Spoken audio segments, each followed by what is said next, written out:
오늘 본문 요한복음 10장 30절에서 21절까지 읽었습니다마는 22절을 보면요. 요한복음 10장 22절을 보면 뭐라고 됐냐면은 예루살렘의 수전절에 이르니 때는 겨울이라 이렇게 나와요. 이 겨울에 예수님께서 솔로몬 행각에서 사람들에게 말씀을 가르쳐 주신 거예요. 예, 그것이 이제 우리가 읽었던 30절, 32절까지 내용이란 말씀이 있죠. 했을 때에 본문 내용은요. 그러니까 요한복음 10장 22절부터 32절까지 있는 내용들을 한마디로 요약을 하면 뭐냐 하면 성전 안에 솔로몬 성전 안에 있던 사람들이 솔로몬 행각 안에 있던 사람들이 어떻게 하느냐 하면 예수님께서 가르치시니까 예수님께서 하나님의 말씀을 사람들에게 선포하니까 이 사람들이 예수님을 향하여 돌을 들어서 치려고 하는 거예요. 돌을 들어 친다고 하는 말은 뭐예요? 죽이겠다는 거예요. 예. 거기 있는 사람들이 한두 사람도 아니고요. 수십 명이 돌을 던지는데 하나만 던지나요? 그 옆에 있는 거 보이는 거 가지고 무조건 다 집어 던지는 것이 돌을 던지는 건데 이스라엘 사람들의 허용된 공개 처형이에요. 예. 돌을 던진다는 것이. 그런데 지금 솔로몬 행각에서 수전절에 예수님께서 하나님의 말씀을 선포하니까 사람들이 그 말 듣기 싫다 해가지고 예수님을 돌을 들어서 치려고 하는 거예요. 그런데 이따가도 보겠습니다만은 32절에 보니까 뭐라고 하냐면은 예수께서 대답하시되 내가 아버지로 말미암아 여러 가지 선한 일로 너희에게 보였거늘 그 중에 어떤 일로 나를 돌로 치려 하느냐? 예수님께서 하신 말씀이에요. 너희들 왜 나를 돌로 치려고 하는 거야? 나를 왜 쳐? 내가 무슨 잘못을 했다고 나를 치려고 하는 거야? 이렇게 하신 거죠. 그렇게 하면서 그 뒤에 보면은 39절에 보니까 뭐라고 되어 있냐면은 그들이 다시 예수를 잡고자 하였으나 그 손에서 벗어나 나가시니라. 이런 사람들이 우르르 둘러서 가지고 살기가 등등해 가지고 예수님을 지금 돌로 쳐서 죽이려고 하는 사람들이 살기가 등등한데 예수님께서 어떻게 그들 사이를 어떻게 빠져나가셨는지 우리들은 알지 못해요. 옛날 홍길동이처럼 뿅 하고 사라져가지고 그렇게 도망을 가셨는지 아니면은 베드로가 감옥에서 나올 때처럼 하나님께서 모든 사람들을 다 잠들게 해가지고 그래가지고 예수님께서 그들 사이를 빠져나오게 되었는지 아니면은 하늘에 불말과 불병거가 나타나가지고 모든 주변에 있는 사람들을 다 그냥 간담이 서늘하게 해가지고 꼼짝달싹 못하게 하고 그리고서 예수님께서 나오셨는지 우리들은 알지 못해요.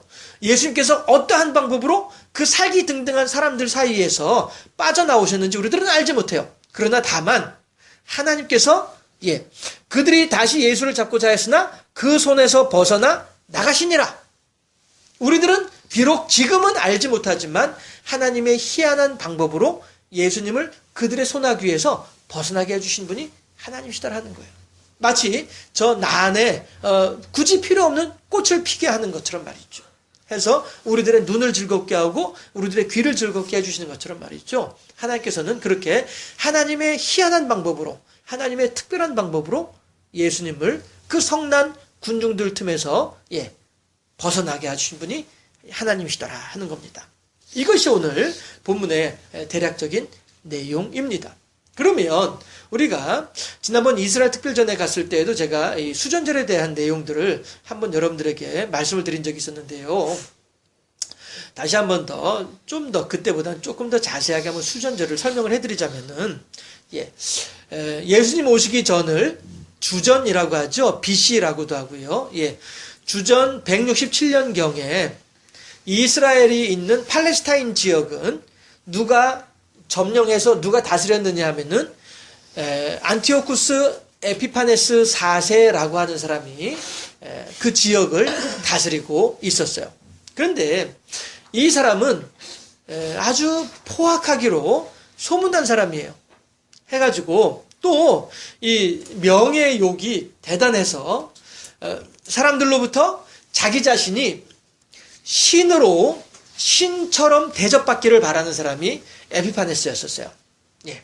그래서 이 에피파네스가 이스라엘 사람들을 뜨악하니 보니까 하나님에 대한 신앙이 아주 견고해서 예, 하나님을 버리고 나를 신으로 섬겨야 되는데 그러기가 영 쉽지가 않은 거예요.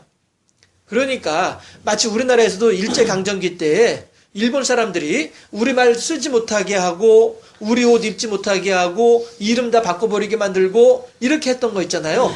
예, 그런 것처럼 이스라엘 사람들한테 안티오쿠스 에피파네스가 뭐라고 하냐면은 야 너희들 하나님 섬기지 말어. 하나님 섬기지 말고 제우스만 섬겨라. 이렇게 해놓고서는 성전에다가 제우스 신상을 떡하니 세워놓는 거예요. 하나님의 성전에다가.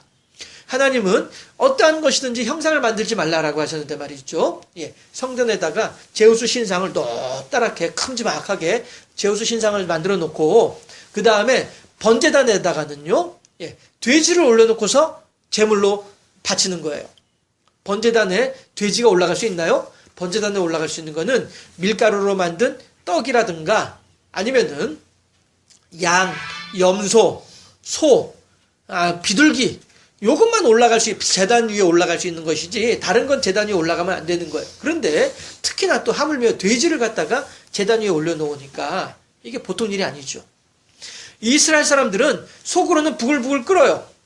아니 감히 저 녀석이 감히 하나님의 성전을 이렇게 모독을 하다니 부글부글 끓지만 또한 감히 안티오쿠스 에피파네스를 향하여서 덤벼들지 못해요. 왜냐하면 그가 거느리고 있는 군대 때문에 내가 만약에 저 안티오쿠스 에피파네스를 향해서 덤벼들게 되면 나는 곧바로 그 자리에서 죽임을 당하는 거란 말이에요. 이게 죽을 것이 두려워가지고 신성 모독의 현장을 바라보면서도 속으로는 부글부글 끓으면서도 어찌하지 못하는 거예요. 참고 또 참아요. 4년 동안을 참아요. 4년 동안을 참다가 67년, 66년, 65년, 64년이 됐을 때 주전 164년이 됐을 때 마타디아라고 하는 사람이 결국에는 못 참고서 들고 일어나는 거예요. 내가 죽으면 죽었지 더 이상은 내가 너희들한테 이렇게 수모를 당하지 않겠다. 이러고서는 들고 일어나는 거예요. 해가지고 안티오쿠스 에피파네스의 부하를 그 자리에서 죽여요. 부하를 죽이고 그 다음에 또 안티오쿠스 에피파네스에게 빌부터 살아가는 유대인들이 또 한 명 있었어요. 그 두 사람을 그 자리에서 죽이고 마는 거예요. 그랬더니 이거를 옆에서 지켜보던 사람들이 야 마타디아 당신 훌륭하십니다. 당신이 우리들의 대장이 돼주세요. 우리 또한 당신과 한편이 돼가지고 저 안티오쿠스 에피파네스 4세와 더불어서 싸우겠습니다. 이렇게 들고 일어나게 되는 거죠. 그 마타디아가 어느 가문이냐면은 마카비 가문의 큰 어른이었었어요.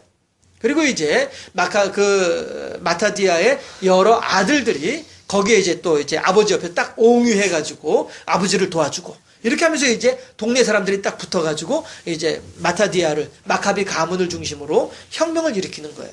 그래가지고 안티오쿠스 에피파네스를 향하여서 대항을 하는데 사실 단순하게 군사력으로만 가지고는 결코 마카비 가문이 유대인들이 안티오쿠스 에피파네스 4세를 이길 수는 없지요. 그런데 어떤 일이 마침 그때 또 생기느냐면은 로마 원로원에서 안티오쿠스에게 편지를 보내요. 야, 너 말이야 그 팔레스타인에서 그렇게 자꾸 말이야 군사 일으켜가지고 그 동네 어지럽게 하지 말고 조용히 하고 너 뒤로 물러나. 원로원에서 안티오쿠스에게 편지를 보내요.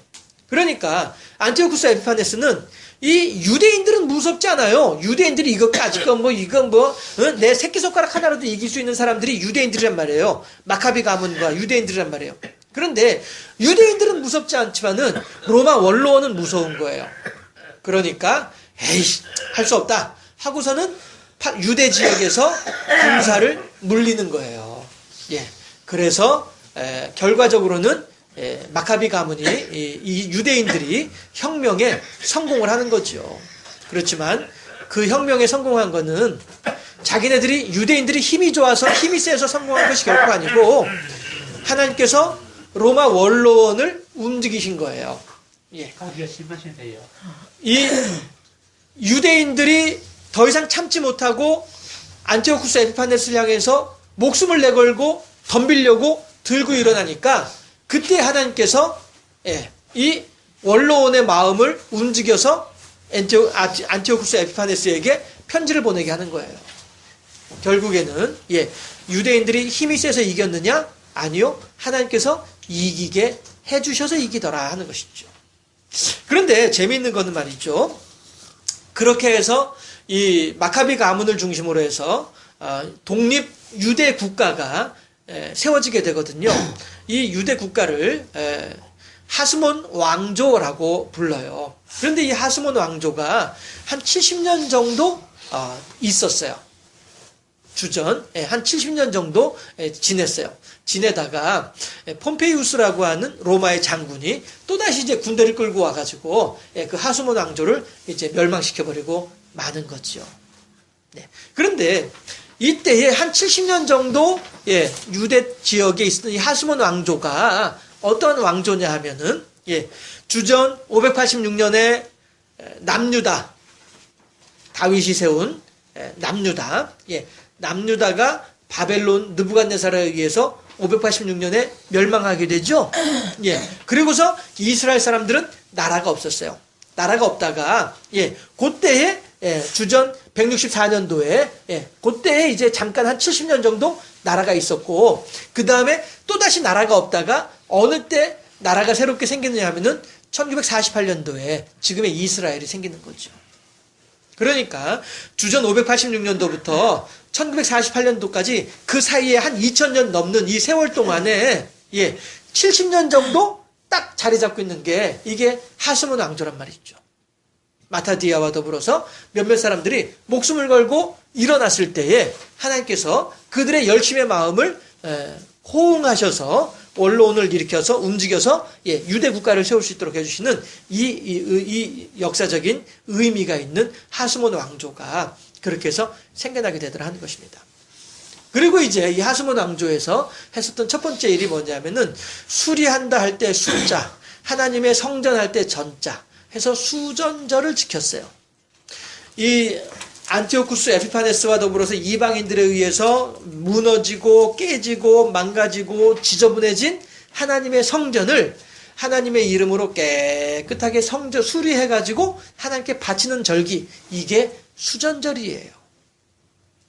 그런데 어떤 사람들은 그런데 예수님께서 바로 이 수전절에 솔로몬 하나님의 성전 안에 있는 솔로몬 행각에서 하나님의 말씀을 전하니까 도리어 하나님을 믿는다라고 하는 이 사람들이 예수님을 향해서 돌을 들어서 던지려고 하는 거예요. 예수님을 죽이려고 하는 거예요.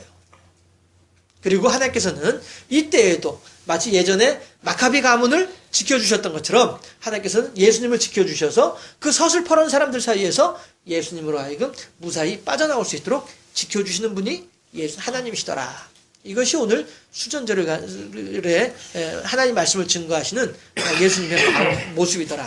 그래서 설교 제목도 수전절에 주신 가르침이다 라고 제목을 정해본 거예요.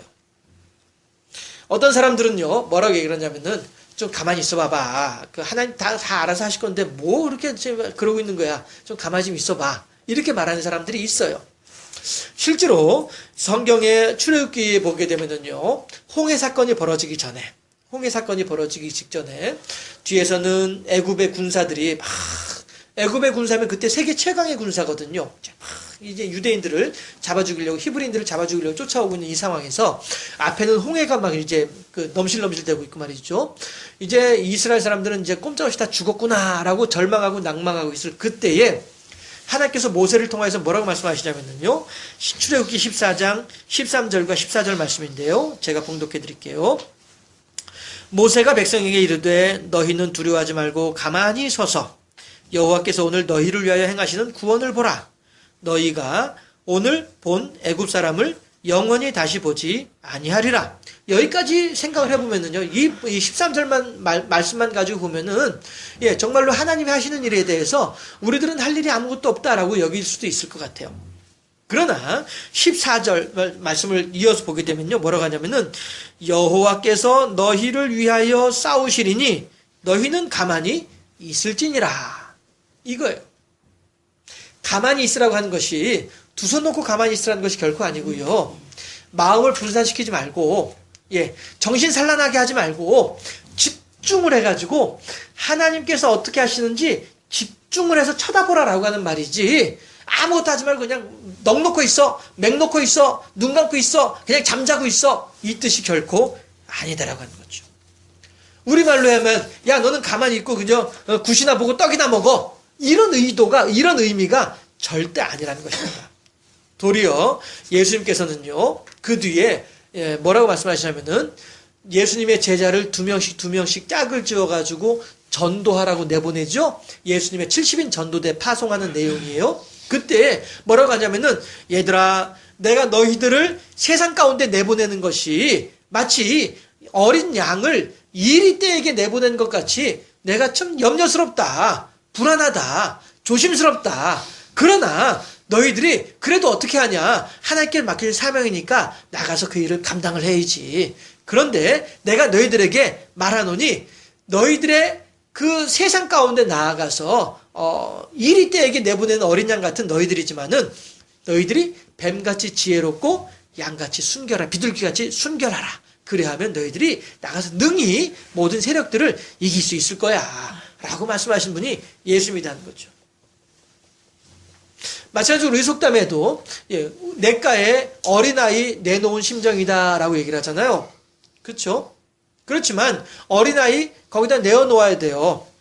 내놓지 않으면요 일을 못해요. 밭일을 어떻게 할 것이에요. 애를 데리고서 밭일을 안 하면 어떻게 해요. 먹고 살아야 되는데 못 먹잖아요. 비록 어린애를 냇가에 내놓은 것처럼 불안하긴 하지만 그래도 어쩔 수 없는 거예요. 내놔야죠. 그리고 나는 내 일을 해야만 하는 거예요. 그런데 만약에 내가 아이고 얘를 냇가에다 어떻게 내놓냐, 내가 꼭 껴안고 있어야지, 딱 그 아이만 틀어주고 있으면은요 나도 굶어 죽고 그 아이도 굶어 죽는 거예요. 그렇잖아요. 부모가 자식을 안쓰럽기도 하고 자식한테 이런 걸 시키고 자식한테 저런 거 하고 할 때 안쓰럽기도 하죠. 그렇지만 안쓰러운 마음은 안쓰러운 마음이고 또 그 일을 하도록 하는 건 또 하도록 해야 돼요. 왜? 그래야 그 아이가 나중에 자기의 어떤 그런 앞가림을 할 수 있을 만큼 성장할 수 있는 것 아니겠어요. 예수님께서 70인 전도대를 내보내면서 하시는 말씀이 뭐예요? 비둘기같이 순결하고 뱀같이 지혜로우라라고 하시는 말씀은, 내가 참 너희들 내보내는 거 정말로 안쓰럽구나. 너희들 내보내는 거 정말로 내가 불안하구나. 그렇지만 너희들이 그렇게 해야만이 너희들 스스로의 힘으로 커갈 수 있는 것 아니겠냐. 너희들 몫의 태인 너희들의 십자가는 너희들이 감당이 될 것 아니겠느냐. 이거죠. 하나님께서 이 출애굽한 이스라엘 백성들한테 너희들은 가만히 있어. 오늘날 내가 너희들을 위해서 싸우는 이 모습을 보라. 라고 하시는 말씀은요, 두 손 놓고 아무것도 하지 마. 내가 다 알아서 해줄게. 이 뜻이 결코 아니고, 하나님께서 어떻게 하시는지 보고 배우라. 이 뜻이 되는 것이지, 아무것도 하지 말아라. 이거는 아니라는 것이죠. 성경의 곳곳에서는요, 하나님께서는 사람을 통해서, 사람과 더불어서 하나님의 역사를 이루어 나아가시는 것들을 볼 수가 있습니다. 눈이 멀어서 앞을 못 보는 사울에게 아나니아를 보내시죠. 아나니아가 사울에게 가서 사울아, 하나님께서 너에게 안수하여 너로 하여금 보게 하라 하신다 라고 하면서 가서 안수해 주죠. 그때 눈에서 비늘 같은 것이 떨어지면서 사울이 변하여서 바울이 되는 역사가 있어지게 됐죠. 그때에도 아나니아가 하나님께서 너 지금 집가에 가가지고 그 사울에게 좀 안수를 해라 했더니, 그때도 아나니아가 하나님한테 뭐라고 말을 해요? 아이고 하나님, 그 사울이라고 하는 녀석이 얼마나 못된 녀석인데요. 우리 예수 믿는 사람들 잡아 죽이려고 하는 아주 못된 녀석인데 그 녀석한테 가서 안수를 해주라고요? 그래, 가서 해줘. 내가 그는 이방인의 선지자로 세운 사람이야. 아이고 알겠습니다 하나님. 그래서 가는 거예요. 아나니아의 인간적인 생각으로 볼 때에는요, 저 사울이라고 하는 녀석이 나를 딱 붙잡고서 나를 사내들인 공유에다 넘기게 고발하게 되면은 난 그냥 죽는 거예요. 그런데도 불구하고 하나님께서 가서 안수해줘 라고 하니까 하고서 사울에게 가는 거예요. 그 마음은 내 목숨 걸고 가는 거예요. 사울에게 가는 거는 하나님의 명령이기 때문에 가는 거죠. 그리고 하나님은 왜 굳이 아나니아를 통해서 사울에게 안수를 해주라고 말씀을 하시느냐 하는 거예요. 그게 아나니아의 역할인 거예요. 그리고 그 역할을 감당함으로써 그의 이름이 성경에 그대로 기록이 되어지고 우리들에게도 신앙의 귀감이 되어진다라고 하는 것이죠. 하만이라고 하는 사람이 있어요. 에스더서에 보게 되면요. 예. 하만이 유대 민족을 몰살시키려고 할 때에 죽으면 죽으리이다 라고 죽을 각오를 하고 나서는 에스더가 있는가 하면 그 에스더로 하여금 그렇게 죽으면 죽으리이다 라고 고백하도록까지 옆에서 교육하고 가르쳐주고 바른 길로 인도해주며 같이 함께 금식을 하며 목숨을 걸고 하만과 더불어 싸우는 모르드게라고 하는 사람이 있었더라 하는 것이죠. 이 두 사람의 수고와 헌신, 죽으면 죽으리다라고 하는 헌신이 유대인들의 몰살당할 만한 위기에서도 도리어 슬픔의 날을 바꾸어서 기쁨의 날이 되도록 해서 불임절이 생겨나게 되잖아요. 베드로와 요한이 사도행전을 우리가 이제 한 번씩 보고 있습니다만은 지난주에도 우리가 보았던 것이 베드로와 요한에 대한 이야기였죠. 산헤드린 공의회에서 자기들을 죽이지 못해서 기회만 엿보고 있는 산헤드린 공의회 앞에서 뭐라고 얘기를 해요? 아이고, 예, 알았어요. 우리가, 예, 지금 대제사장님께서 말씀하신 대로 조용히 있을게요. 가만히 있을게요. 제발 우리들의 목숨만 살려주세요. 이렇게 말을 해야 이게 그 당시에 이치에 맞는 거예요. 그 당시에 분위기에 맞는 거예요. 그런데 베드로와 요한은 뭐라고 얘기를 해요? 여러분들이요, 자세히 들으시오. 과연 우리가 사람인 당신들의 말을 듣는 것과 우리들의 창조주이신 하나님의 말씀을 듣는 것과 무엇이 더 합당한 말이고 무엇이 더 옳은 내용이겠소? 당신들 한번 잘 생각해 봐봐. 당신들도 생각이 있는 사람들이니까 한번 잘 생각해 봐봐. 우리가 당신의 말을 들어야 돼? 하나님의 말씀을 들어야 돼? 잘 생각해 봐. 도리어 당당하게 말하는 사람이 베드로와 요한이더라라고 하는 것이죠. 그렇게 할 때 하나님께서는 이 베드로와 요한을 통해서 복음의 진보를 더욱더 풍성하게 이루시는 것을 우리들은 볼 수가 있다 하는 것입니다. 하나님의 사랑하신 경주 생명샘교회 여러분들이요. 구약 성경에, 구약 164년경에, 주전 164년경에 유대인들은 목숨을 걸고 안티오쿠스 에피파네스 4세와 더불어서 싸움을 시작을 합니다. 이길 수 있는 싸움이라서 시작한 싸움 결코 아니었습니다. 그야말로 무모한 싸움이었습니다. 저 사람들은 지금 100명의 군사를 거느리고 있으면은 우리들은 이제 겨우 한 사람의 군사도 있을까 말까한 이러한 군사력으로 안티오쿠스 에피파네스를 향하여서 칼을 들었던 사람들이 유대인들이었습니다. 그러나 하나님께서는 그들의 열심의 마음을 보시고 안티오쿠스 에피파네스로 하여금 유대 팔레스타인 지역에서 물러나게 하심으로써 이들의 열심의 마음에 하나님께서 응답하고 계십니다. 오늘 본문은 수전절, 바로 그날 예수님께서 그 역사적인 의미를 가지고 있는 그날 예수님께서 하나님의 말씀을 증거하고 선포할 때에 또한 하나님을 믿노라라고 하는 이 어리석은 사람들이 잘못된 길에 서 있는 이 사람들이 예수님을 향하여서 돌을 들어서 던지려고 하는 그 순간이다 하는 것입니다.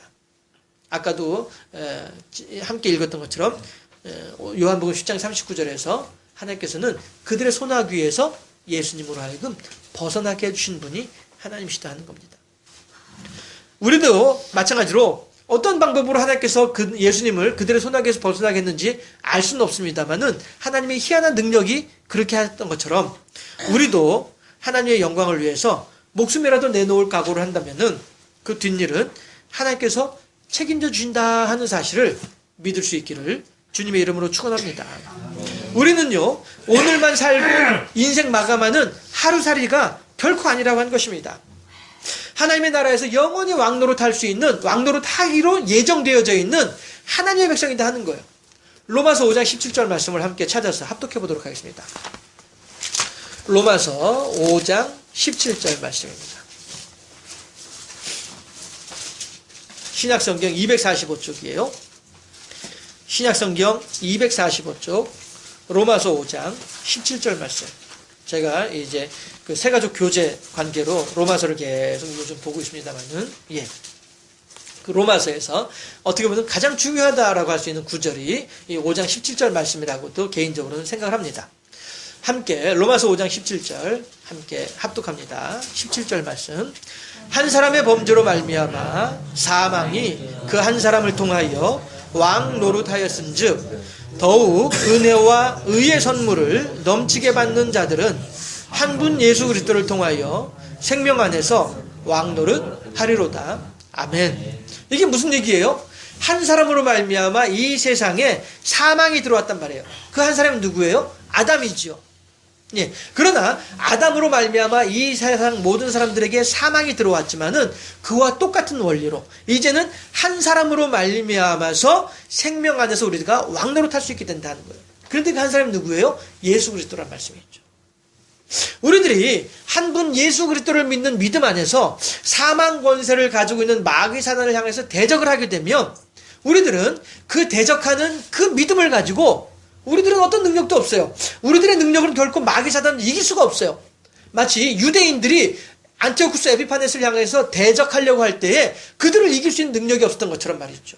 우리들도 마귀를 향해 대적해서 이길 수 있는 능력은 결코 없습니다. 그렇지만 하나님께서 로마 원로원을 움직여서 안티오쿠스 에피파네스를 물러나게 함으로써 결과적으로는 유대인들이 이기도록 해주시는 것처럼 수전절에 하나님의 말씀을 선포할 때에 예수님 개인적인 능력으로는 결코 거기에 물론 둘러서 있는 수많은 군중들을 예수님 인간 예수로는 이길 수 없는 그들이지만은 하나님께서 인간 예수에게 능력을 주셔서 하나님의 희한한 방법으로 그들의 소나기를 벗어나게 해주시는 것처럼 우리도 마찬가지로 이 세상을 주관하고 있는 마귀 사단의 미혹 가운데에서 어떤 미혹이에요? 재물의 미혹, 건강의 미혹, 명예의 미혹, 아니면 내 개인적인 생각의 미혹, 내 경험의 미혹, 숱하게 많은 미혹들 가운데에서 우리들은 늘 마귀 사단의 괴계 가운데 질 수밖에 없는 존재가 우리들이에요. 그만큼 우리들은 연약하다라고 하는 것이죠. 아니할 말로 여기에 살짝 상처만 나더라도 우리들은 이거 스스로 내가 이길 수 없어요. 내가 견뎌낼 수 없어요. 가서 약을 발라야 되고 그 고통을 견뎌내야만 하는 것이 이렇게 연약한 존재가 인간이란 말씀이에요. 그러나 사람은 연약하지만 사람 안에 역사하시는 하나님은 결코 연약하지 않다는 거예요. 그분께서 우리들로 하여금 생명 안에서 한 분 예수 그리스도로 말미암는 생명 안에서 영원토록 왕노릇할 수 있도록 해주시는 분이 하나님이시다는 거죠. 이것을 우리들에게 보장하고 계시는 거예요. 어떻게 할 때요? 마카비 혁명처럼 안티오쿠스 에피파네스를 향하여서 들고 일어날 때처럼 예수님처럼 거기 둘러서 있는 사람들을 바라보면서 야 내가 이 사람들한테 또 이렇게 얘기를 하면 이 사람들은 분명히 또 기분 나빠하면서 나한테 해코지를 할 텐데 아유 그럼 안 돼. 내가 그냥 조용히 가만히 있으면서 그냥 눈치 살짝 보다가 도망가야지. 만약에 수전절에 예수님께서 요한복음 10장에서 그런 마음을 가지셨다고 한다면 이러한 복음의 진보가 어떻게 이루어질 수 있었겠느냐 하는 거예요. 베드로와 요한이 산헤드린 공의회에서 야, 이 사람들이 나를 죽일 수도 있는데 야, 내가 여기서 개죽음을 당하는 것보다는 그래도 내가 가늘고 길게 내가 한번 이렇게 좀 살아야 되지 않겠어? 생각을 하고 난 뒤에 아이고 제사장님 알겠습니다. 제가요 절대 예수 살아났다고 하는 얘기 절대 전하지 않을게요. 제발 살려만 주세요. 라고 했다고 한다면 어떻게 복음의 진보가 이루어질 수 있겠느냐라고 하는 거예요. 그러나 에스더처럼 모르드게처럼 죽으면 죽으리이다. 모르드게가 에스더에게 뭐라고 얘기를 해요? 야 에스더야 네가 지금 왕비라고 해서 구중궁궐 깊은 곳에 숨어있다고 해서 너 혼자 하만의 칼날을 피할 수 있을 거라고 생각하냐? 네가 지금 그렇다고 해서 과연 하만이 너를 가만히 두겠냐? 너조차도 죽이게 될 거야. 또 너는 지금 당장 너의 목숨을 두려워해서 너는 가만히 있다 할지언정 하나님께서는 네가 아니라 다른 방법을 통해서도 우리 이스라엘 민족들을 구해내실 수 있을 거야. 하지만 네가 오늘날 이 구중궁궐의 안주인이 돼가지고 왕비가 돼가지고 있는 것이 하나님께서 이 때를 들어서 너를 사용하기 위한 방법이라고는 생각하지 않냐? 이게 모르드게가 에스더에게 하는 말이 있죠. 그 말을 들으면서 에스더가 정신이 번쩍 나는 거예요. 아, 그렇지. 하나님께서 나로 하여금 이 순간에 이 일을 감당하라고 내게 왕비의 자리에 앉게 해주셨구나. 이 사실을 깨달아 하는 에스더가 그제서야 알았어요. 그러면 삼촌, 그러면 우리 다 같이 금식합시다. 기도하면서 하나님께 의지하면서 우리가 한번 해봅시다. 내가 왕이 나를 부르지 않았지만은 왕이 나를 부르지 않은 상태에서 내가 왕에게 나아가면은 왕이 나를 손가락 하나만 까딱하면 난 그 자리에 죽게 되는 거지만은 왕에게 주거나 하만에게 주거나 어차피 죽는 건 마찬가지니까 한번 잭소리라도 내보고서 죽읍시다. 이게 에스더가 하는 말이죠. 죽으면 죽으리다라고 하는 말이. 그리고 목숨을 내걸고 사흘 동안 금식하며 기도하고 난 뒤에 아하수에로 임금에게 나아갔을 때 하나님께서는 임금의 눈을 살짝 돌아가게 만들어서 그 사흘 동안 굶은 사람이 초췌해가지고 이쁘면 얼마나 이쁘겠어요. 그런데 아하수에로 임금의 눈에 보기에는 세계 최고의 미인이더란 말이죠. 너무너무 이쁜 거예요. 야, 내가 저 사람을 말이야 가만히 있으면은 내 호위병들이 가서 얼른 죽일 텐데 호위병들이 죽이기 전에 얼른 살려줘야 되겠다. 아하수에로 임금이 하는 말이. 임금 왕비여, 얼른 이리 올라오시오. 저 호위병들의 칼을 피해서 얼른 내 옆으로 오시오. 그럼 당신은 살 수 있소이다. 이렇게 되는 거란 말이죠. 우리들이 이 세상을 살아가면서 이생의 자랑과 육신의 정욕과 안목의 정욕을 따라 살아갈 것이 결코 아니라 내 안에 역사하시는 하나님의 말씀하심을 따라서 내 안에 역사하시는 성령의 교통하심을 따라서 야, 이게 될까? 이게 과연 이게 가능할까? 아니요. 나는 약하지만 내 안에 함께 하시는 하나님은 얼마나 강하신 하나님이신지 우리들은 상상할 수 없는 하나님이시잖아요.